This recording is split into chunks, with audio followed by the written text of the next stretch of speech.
अब देखो, भगवान देव नारायण द्वारा मालवा में आसपास के गांवों में लीला दिखाने की कथा प्रारंभ हो रही है। और ज़्यादा से ज़्यादा शेयर करो, ज़्यादा से ज़्यादा लाइक करो। भगवान देव नारायण की कथा ने पूरा भारतवर्ष में फैला दो, ज़्यादा से ज़्यादा जानकारी होवे कि गुर्जर समाज में भगवान देव नारायण लोक देवता है।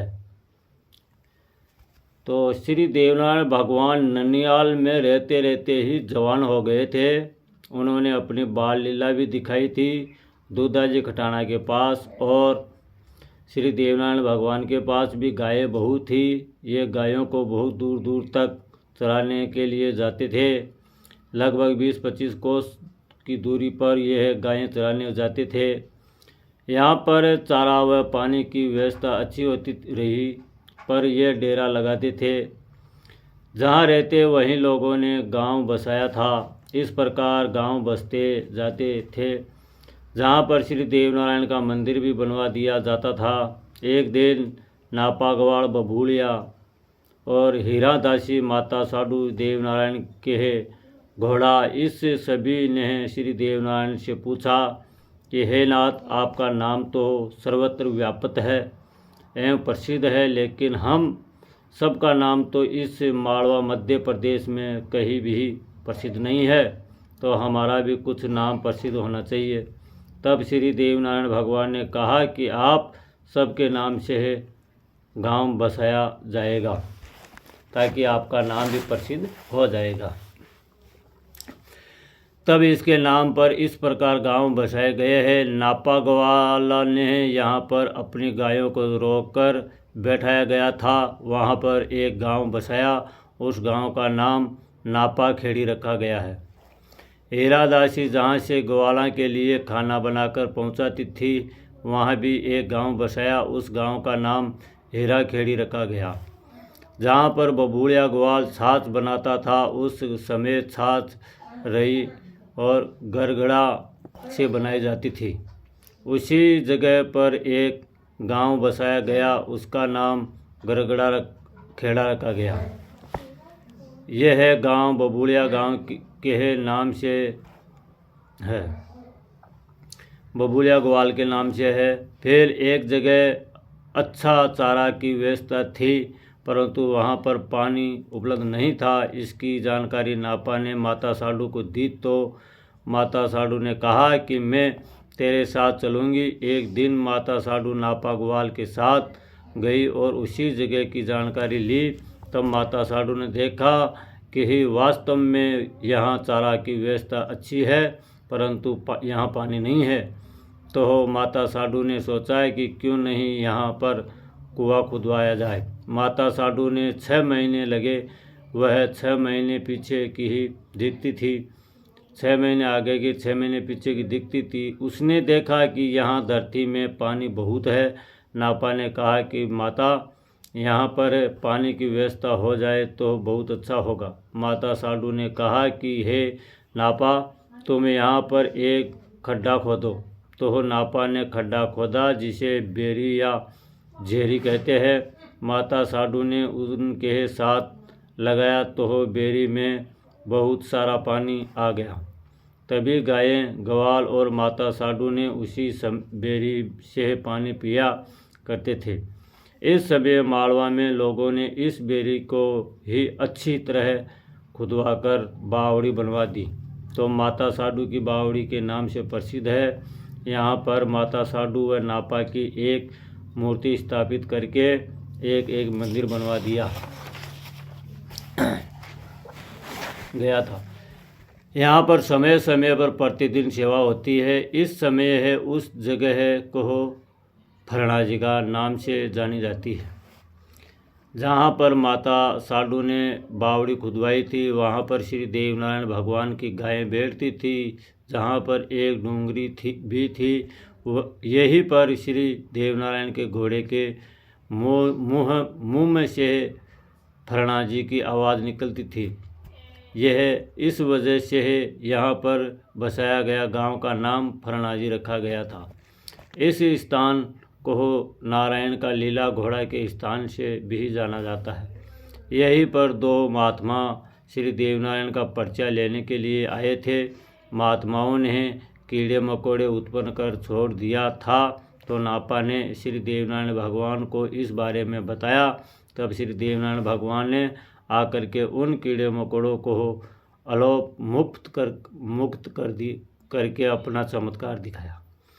फिर उसी महात्मा ने श्री देवनारायण भगवान से कहा कि नाथ, हम तो आपका पर्चा लेने आया था। हे नाथ, आप तो हो निष्कलंक अवतार हो, अब आप हमको आपके पास ही रहने दो। तो नारायण ने उस महात्माओं को भैरू जी के नाम से पूजवाए थे, और भैरू जी की मूर्तियां हैं, जहाँ पर आज भी देवनारायण भगवान का मंदिर है, जिसे बद्री नारायण के नाम से जाना जाता है। इसे फरणा जी का देवरा भी कहते हैं। यह इस समय उज्जैन जिले में है, जिसकी सेवा चौहान गोत्र का भोपा करता है। यहाँ पर इस समय भी बहुत कार्य होता है, जिसकी वजह से बहुत यात्री आते रहते हैं और बहुत सारे मंदिर बने हुए हैं। मालवे में श्री भगवान श्री देवनारायण की प्राचीन देवरे है, जहाँ जहाँ भगवान श्री देवनारायण जी ने अपनी बाल लीलाएँ की थी एवं गायें चराई थी। उन पहाड़ियों तथा स्थानों पर मुख्य रूप से है श्री देवनारायण का मंदिर बना हुआ है, जैसे इंदौर मध्य प्रदेश तथा देवधर्म टेगरी देव गुराड़िया उक्त दोनों स्थान इंदौर की बाहरी सीमा पर स्थित है। देवास में है देवपिलिया और बलाई खुर्द देवगुड़लिया। उज्जैन में है भैरूगढ़ और सोडन राजापुर में है परी का देवरा। मऊड़िया आम भोपाल में, वरखेड़ी देव बैरसिया रतलाम में, मंदसौर में भी स्थान है। यो तो मालवे में जगह जगह देव जी के चबूतरे बने हैं। यहाँ जहाँ जहाँ भगवान ने अपनी लीला दिखाई थी, वे स्थान देवनारायण भगवान के नाम से जाने गए हैं। इंदौर स्थित प्राचीन देव मंदिर में अखंड ज्योत चल रही है। मंदिर का जीर्णोद्धार छत्रपति शिवाजी के स्थल सेनापति प्रतापराव गुर्जर ने करवाया था। पुण्य जीर्णोद्धार गुर्जर समाज इंदौर द्वारा किया गया। मालवे में ही दूध तलाई है। भगवान श्री देवनारायण ने मालवे में राजस्थान जाते वक्त यह कहा था कि मालवा सदा हरा भरा रहेगा, यहाँ कभी काल नहीं पड़ेगा। मालवे के तू कहाँ गया मालवे है तू कहाँ गया है। मालवा भूमि गहन गंभीर, पग पग रोठी ढग ढग नीर। और पूजे साडू माता की ऐतिहासिक बावड़ी भैरूगढ़ उज्जैन मध्य प्रदेश में स्थित है। यह वह स्थान है जहाँ पर भगवान श्री देवनारायण जी की पूज्य साडू माता के साथ रुक कर रहे थे। जहाँ पर भगवान श्री देवनारायण जी का मंदिर है, जिसमें नगन भैरू की मूर्ति है। बावड़ी के अंदर पूज्य देवी साडू माता की मूर्ति है, विराजित है। माँ के आशीर्वाद से बावड़ी के जल को पीने से सब बाधा दूर होती है, कई बीमारियां दूर होती है। जिन माँ बहन को बालक होने पर दूध नहीं उतरता है, वह बावड़ी के जल से भिगा हुआ वस्त्र कांचली कब्जा पहनने से दूध आ जाता है। जिन गाय भैंस भेड़ बकरी के दूध नहीं आता है, उन्हें भी श्रद्धालु पूज्य साडू माता की बावड़ी का जल पिलाते हैं, जिससे इन पशुओं को दूध आ जाता है। जिन्हें विदन रोग ऊपरी की हवा लग जाती है, वही भी बावड़ी के जल के स्नान करने से दूर हो जाते हैं। ये स्थान 12 बरस में भरने वाले श्रेष्ठ कुंभ क्षेत्र के अंतर्गत आता है, और पंच क्रोशी यात्रा के मार्ग में भी ये ऐतिहासिक स्थान है। पूज्य देवी साडू माता की ऐतिहासिक बावड़ी उज्जैन के लगे प्रसिद्ध सिद्धवर एवं काल भैरव मंदिर क्षेत्र में है।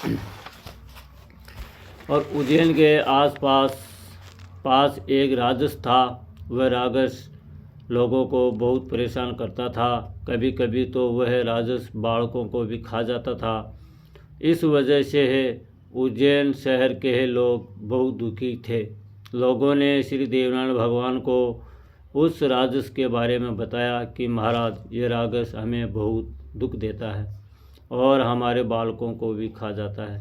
श्री देवनारायण भगवान ने उनकी बात स्वीकार करके राक्षस को मारने गए थे तो राक्षस श्री देवनारायण भगवान के पैरों में गिर गया और हाथ जोड़कर विनती करने लगा कि हे भगवान, मुझे माफ़ कर दो, मुझे जीवित छोड़ दो। अब मैं कभी भी इन लोगों को कोई नुकसान नहीं पहुंचाऊंगा।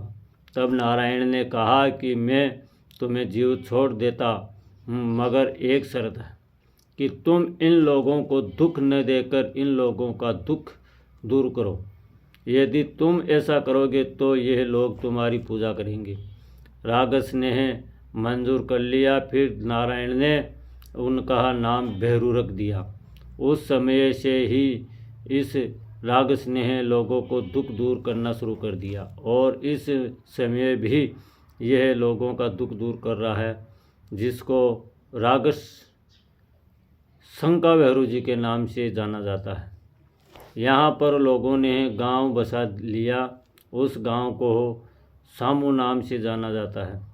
उज्जैन शहर के नज़दीक है। इस समय यहाँ पर भैरू जी व श्री देवनारायण भगवान का मंदिर बने हुए है और जनमानस ने से कहा जाता है कि ये उज्जैन व देवास दूधाजी खटाना का ही प्रदेश था।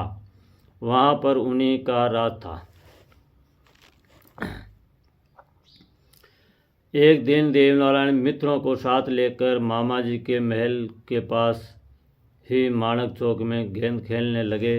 एक तरफ से तो गांव के ही सब लड़के और दूसरी तरफ नारायण अकेला ही था। नारायण की ही मामी जी महल के ऊपर बैठकर देख रही थी।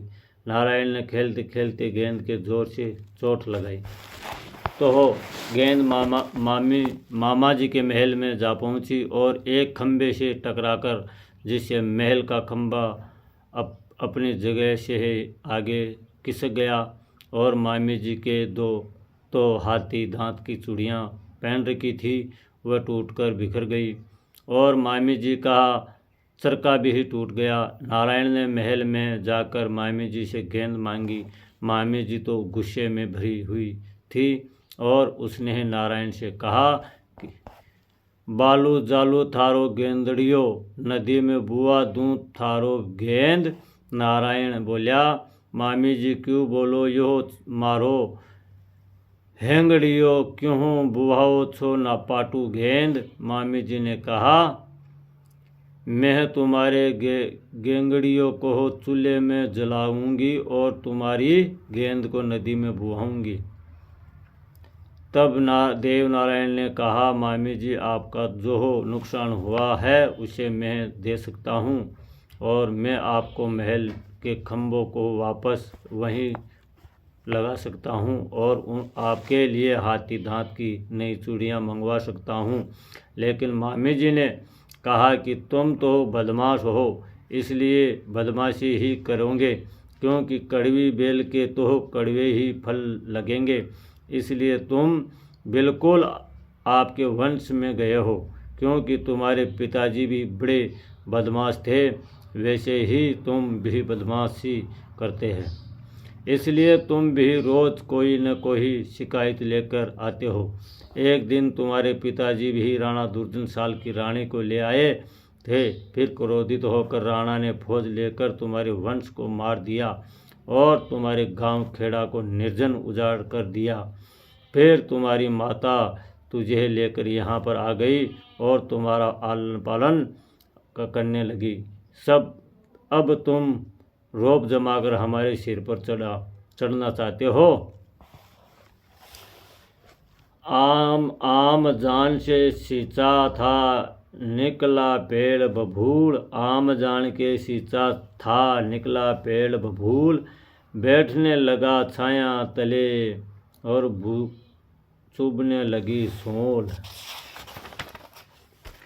मामी जी ने ताना मारते हुए देवनारायण से कहा कि अगर तुम ऐसे गेंदों का खिलाड़ी है तो जा, तुम्हारी संपत्ति और गांव है, वहां जाकर खेलो। जहां क्यों क्यों धूम मचा रहे हो, यहाँ क्यों धूम मचा रहे हो।